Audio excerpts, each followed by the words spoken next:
さんに来ていただきました。それでは早速始めたいと思います。Thank you for coming, Kip さん。Konnichiwa. Konnichiwa. Yes. Okay. I asked all the fans to send me a message for you and a question, everything. Can you guess what was the most message I got? I don't know. Well, maybe when's our live? Because we recorded live when we were in Japan. Oh, that's actually one question too. You can guess? When am I coming acoustic? Yes! Yay! Yes, that was their interest. Seriously. Really? Mm-hmm. I really want to come to Japan acoustic. Yes. Some fans said they're gonna come see you every show you're gonna have. Really? Mm-hmm. Wow. I really think lots of fans gonna show up if you could do that. I'd love to do it. I can't wait. I'll make a point of doing it next year. Next year. I'll try to do it. Yeah. Yes, and I heard some fans went to see you Vancouver or New York just to see you solo live. Japanese girls went to see you. A couple, yeah. They Yeah. came and said hi and sang all the songs, and so that was nice. What do you think of it? Nice? Yeah. You get to. Well, it's an honor that people like my music and they want to come course. see me. Mm-hmm. So, that's nice. You from Japan. So it's time to do acoustic show in Japan next year, and I also want to enjoy you calling to Red Beach on the stage. From Japan. Yes. That'll be fun. Yeah. Yeah. Lita Ford just told me I can call her too, so maybe I could call her and David Coverdale, and that'd be fun. That'd be nice. And you always sing "Miles Away" with fans. Yeah. How did you start? Like you It started by accident. I was just at a show and I was feeling, because I get in these kind of funny mood, and I was just thinking, hey, does anybody want to come sing it with me? And it was really funny. It was fun. So I just started doing it, and now it's like a tradition. Yes, Yeah. I can see That guy tonight was excellent. Oh yes, I thought you only call ladies, but No, it's fun to have a guy up there because they sing their heart out. he was really good. Yeah, he was good. Yeah. Yeah. So, what's your plan for next solo album? Actually. Oh, that's very interesting because it's just now that I've been feeling like I'd like to do a solo album. Oh, thank you. Do they like my? Do other people like my solo albums? You have no idea, really. You have no idea, don't you? No. How much you loved in Japan. No idea whatsoever. We have to send one message to him. He has to know, really. Thank you. Mm-hmm. So I've got a lot of ideas for my solo album, a lot of ideas, and I'm just now going through picking the best ideas to develop. And it's only been in the last. See, with my solo records, I always waited until I felt like I had something to say. Because a lot of artists just put out albums when they just want to put it out because they think they need a new product, and it's all very. It's not coming from a musical point of view as much as I like to be coming from. Not that they're not, but especially with my solo albums, it's got to come from such a deep place within me that deep place has to say, okay, I'm ready to speak now. Do you have thought? What kind of thought you like? I don't know yet. Anything? I don't know yet. Very, very personal. It's all of my solo records come from an extremely personal place, or things that I think about of people that I've met or have known for a long time about what they're going through and things like that, and trying to explain it in a way that everybody can get something out of it. Because what I try to do with my solo music is open up enough for it to be more of a spiritual element. So it's very personal, and it's not just like we will rock you, come on. It's very, very, very personal. I was heavily influenced by Peter Gabriel when I was young.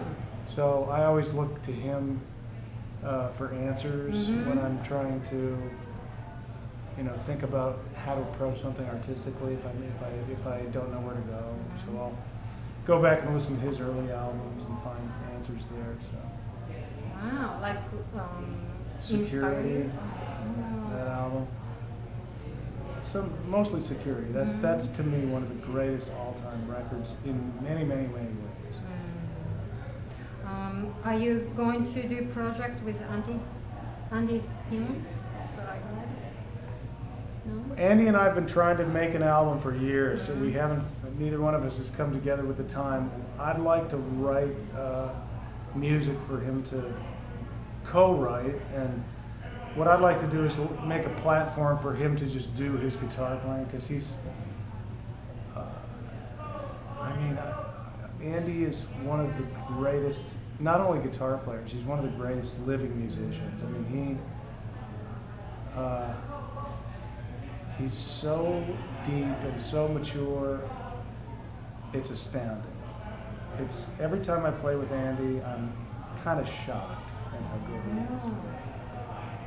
I'm shocked how you played tonight. That was my first time to see his acoustic show. And was that your first time? Oh, wow, okay.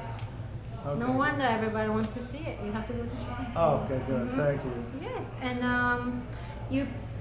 your classic music you composed premiered August 19th. Right? Yes, I had a new piece called Granted Passage that premiered in Sun River. It was great. It was fun. You were there, of course. Yeah, of course, yeah. I've worked very, very hard over the last 6 or 7 years to get my classical music to be good enough to perform and be able to speak the language of the people that were playing it, and so that was really good. It was a short piece, 8 minutes, and it opened the evening. So I'm going to write some more movements around it and turn it into a bigger piece. But last April, I recorded an actual album of my classical music with the San Francisco Ballet Orchestra, right? Yes. Conducted by Martin West, who I love, and engineered by Leslie Ann Jones. So if you Google that name, you'll be surprised. It's and we did it at Skywalker Ranch, and it was.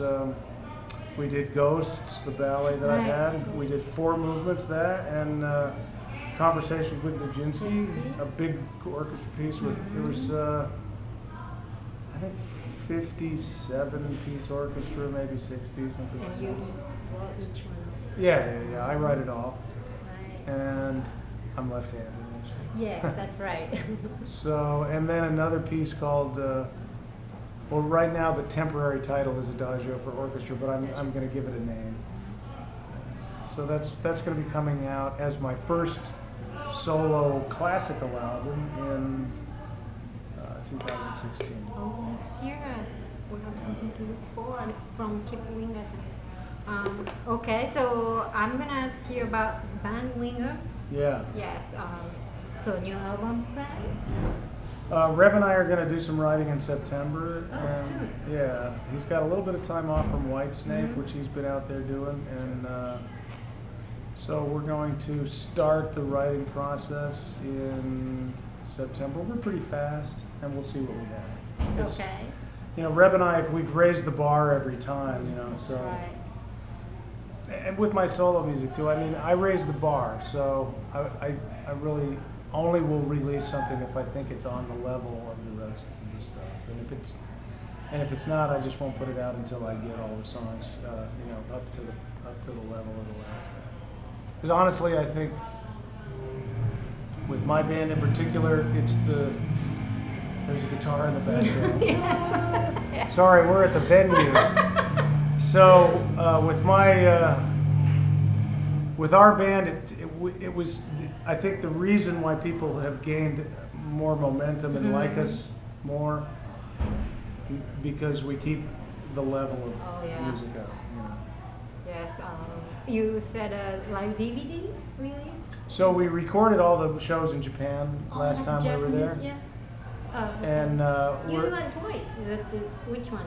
the second time we recorded every show, and I'm going through all the tracks now to release the album, and you know it's the full In the Heart of the Young album and stuff, so live, and with a lot of songs that we never played, like Battle Stations and stuff like that. So when is it? and we filmed some of it too. We lost some audio on the last night, so I'm trying to get the audio from the night before and fix it all into one project. And I'm trying to think of how to do it. Maybe I might release all 3 nights. I don't know really. That's what they want. Oh, really? Yeah, don't cut anything. Just everything. Yeah, well the thing is that the last night we lost 6 songs. Yeah, the recorder went. Oh, yeah, an accident happened. But yeah, so I'm working on that. I'll get that done as soon as I can. Is that only live? Well, you just released the video of Heading for Heartbreak, the symphony one. That was a show I did 2 years ago. Right, and then why did you release now? Like, you were planning to keep that? Oh. No, I just, you know, I have a lot of the footage and a lot of the audio from it. Wow, yeah. That was the best one. Mm-hmm. And so I just put it out because there's a handheld cell phone video online. Yes. Of that, and I thought, man, I got the good thing of this, so I'm just gonna put that out and get rid of that. Yeah, they love you keeping all the stuff out.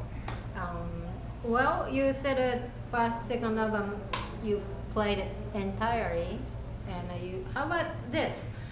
Every year you go back to Japan with set list would be a third album, whole entire album. That'd be fun. Do it. That would be really fun. I'd love to do that. Yes, sure. So I'm going to show some names to you, and I'd like to share your thoughts about them. Okay. Okay? It's upside down. Red Beach. Red Beach, my great brother and partner, and incredibly deep and profound musician who writes incredible music. And funniest guy on the planet. Oh, what do you think about his work besides Winger? I think that he should do more of it. I mean, you mean his solo music? Solo, Whitesnake. Oh, I mean, I think it's fantastic that he's now the music director of Whitesnake. He deserves it, and it's a great position for him to be because nobody knows that Reb. Reb can do anything. He can write all the parts. I mean, he's so talented. So it's great for him to be in that position. Mm-hmm. It's very nice for David Coverdale to acknowledge how talented he is. I believe you might have helped him to go that way too. Yeah, I encouraged him heavily to step into that position. I believe that's how you are really nurturing. Oh, there's John Roth. So John is another. John has grown extraordinarily amount of over the last 10 years. He's become an extraordinary guitar player, and he's a great singer, and he's with Starship now, and so and he's the only guitar player. So it's a great star position for him because he deserves to be.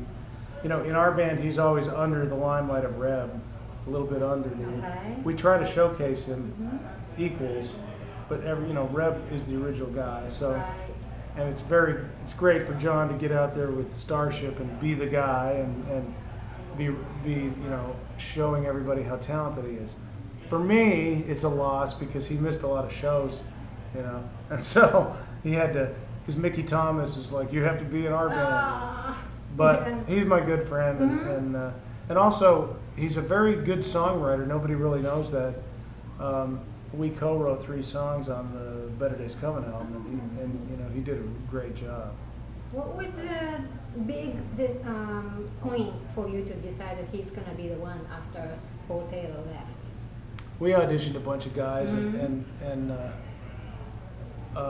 John's personality fit, and he's really funny too. So the thing about our band is that we're all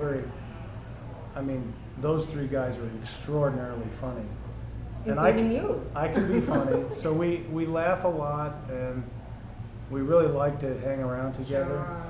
A lot of bands like, I hate that guy, and they play, a lot of bands have tension, and we have no tension. We just have fun, and we really dig each other. Yes, actually, like you said, Japanese fan actually sent me a message like John Ross contributes so much. Yeah, he to does. this band to keep this band really, high. He does. Mhm. He's amazing. Okay. Oh, well, Rod Morgenstein. So Rod is, Rod might be the best quality person on the planet. He's a very, very, very good person. Yeah. Extraordinarily caring and conscious and nice and funny. And Rod taught me a lot about timing in music, because the way he drums, he can subdivide math in his head on the fly. Wow.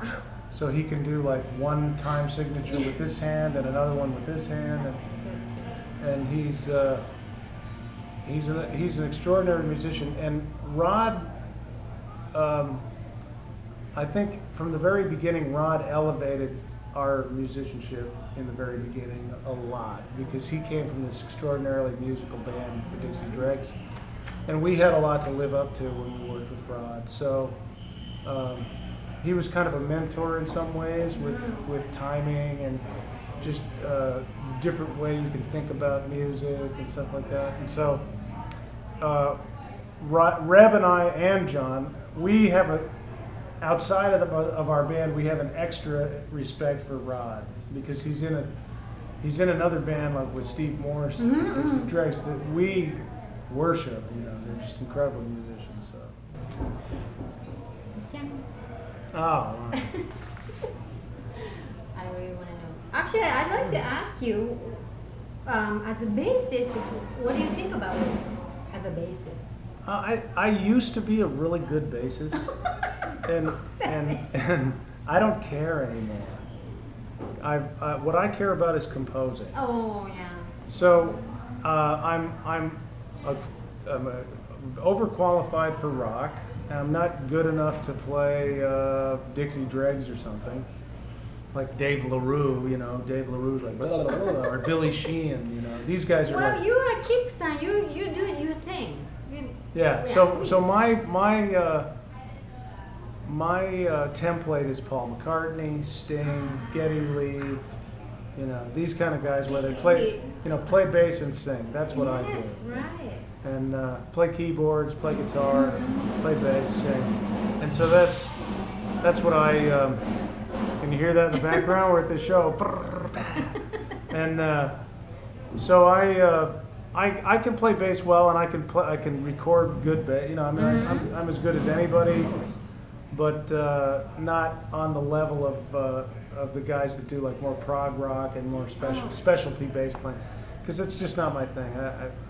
I'm not interested in practicing a lot and stuff like that. What I want to know about is music theory, music composition, arranging, lyrics, songwriting, how the whole thing, the big picture is really what I'm all about. So what I'm best at is taking what Rod does best and showcasing it on a song like Tin Soldier. Oh, yes. Or taking what Reb does best and letting him make a riff, pick any riff that we've done, a Stone Cold Killer. Oh. And so what I do is I go, Nice. like with Stone Cold Killer, that's a very special scale, and I gave Reb these special notes that he doesn't normally use, and I say, play a riff over this, because I know that it'll inspire him, and so he writes that riff. And so my thing is to create a way for them to be the best that they can be in the studio. That's what I like to do. And then I like to work on my voice and stuff and Your sing. voice is amazing. Thank I you. really liked Thank it you. today. Thank you. And I was one of those singers, like, some people can just sing, and I had to work for it. Other singers have to really work to get it, and I was one of the guys that had to work a lot to get it happening. And, so I keep trying my best. One thing I wanted to tell you, my opinion, I think lots of people think that way. you never stop learning. This person never stop learning, Right. challenging, and put yourself out there and work hard. Yeah, yeah, it's true. I'm a forever student of many things but music. Some people could consider me a little boring because all I care about is knowing how music functions, you know, and learning how to speak my soul through music. That's my biggest gift. And in my opinion, and this goes for any talent, like if you're a painter, or if you write a story, or if you do kung fu, or whatever your talent is, if you're given a big amount of talent, it's your responsibility to take that as far as you can take it. Because you will inspire the next person with the next amount of talent to go where they're going to go. And that's how we inspire people into, you know, evolving the arts, but not only the arts, it could be in business, you know. Yeah. If you have any talent, you have to, it's your responsibility to identify that and, you know, try to be the best at that you can be. I think they like that approach really. Such a inspiring. Well, that's really how I as feel. human being. Yeah. Yes. So, okay, let's move to next question. You went to Japan twice last year. Did you have any day off? Yeah, we always have a day off on the front end and then in the middle of the Okay. show. You go somewhere? Yeah, we go shopping. What's the big intersection with all the Shibuya? Yeah, all the streets. Shibuya. Yeah, we went there and we went to the big shop where you all the different levels, Yes, and then we had some food on the street, Food on and the then street. you know, just stuff going through the train station and that, and then we You and then we took had train? Korean barbecue. Oh, Korean barbecue. Yeah. Didn't you go to Yamachan What is in that? Nagoya? That's a chicken wing Rev loves. Oh, it's good too. We went there too. You did? Yeah. My That's favorite is that there's this one Korean barbecue place right in Tokyo. In Tokyo? Yeah. Right by the hotel we were staying. Mhm. It's amazing. Wow, that's what you like there. Wow. And any place you like?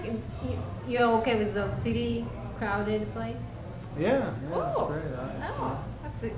And then. I like the ambiance of a big city. Mhm. I wouldn't want to live in a big city, That's but right. I like to be there. Mhm. So I like to share some message from Japanese fans. We attended all the shows last year. That's someone's message, not me. Yeah. We attended all the shows last year. The audience was screaming, crying when you called the last song "Witness" at the last show. Crying. Your perfect play, perfect harmony made our heart move so much.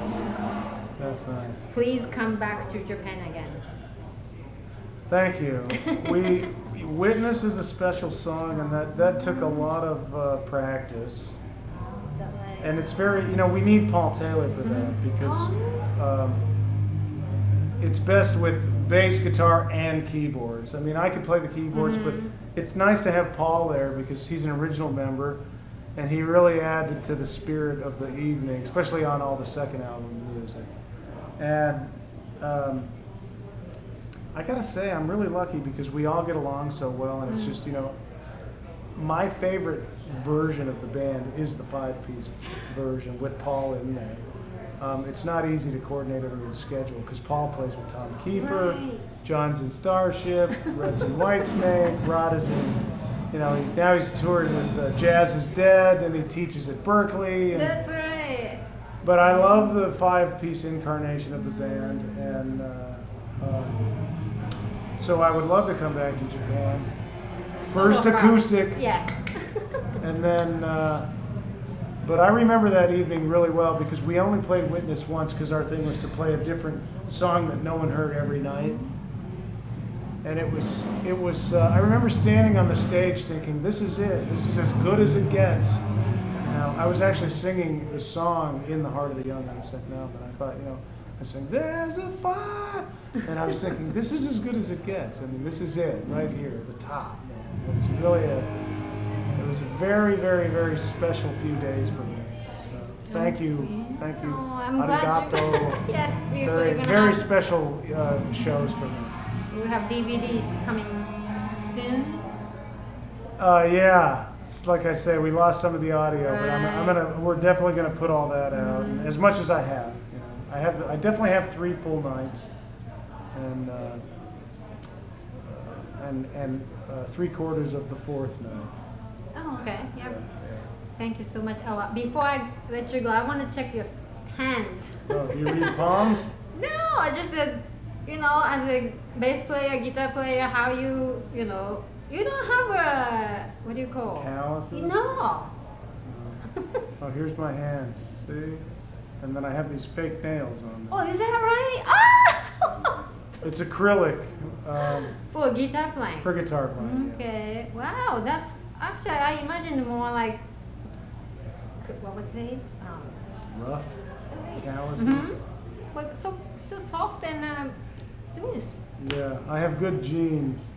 I don't use cream or anything. Oh, I hate it. I just I wash my hands with soap and that's it. Okay. Yes. So, well, I really want you to know Japanese fans really love you, and Thank you. I want you to always have that in your mind and come Thank back. you. I appreciate that. And, Thank you very much. Thank you. Thank you for your time too. I'd like you to send Japanese fan message first. Yeah. Hi. So I'm Kip Winger, and I just want to say that I love Japan, and I'm really looking forward to coming back. And I'd like to sincerely say thank you for being at our last shows we were at, because it was some of the most special performances that I've done in my life, and I'll remember it forever. So, arigato. Arigato.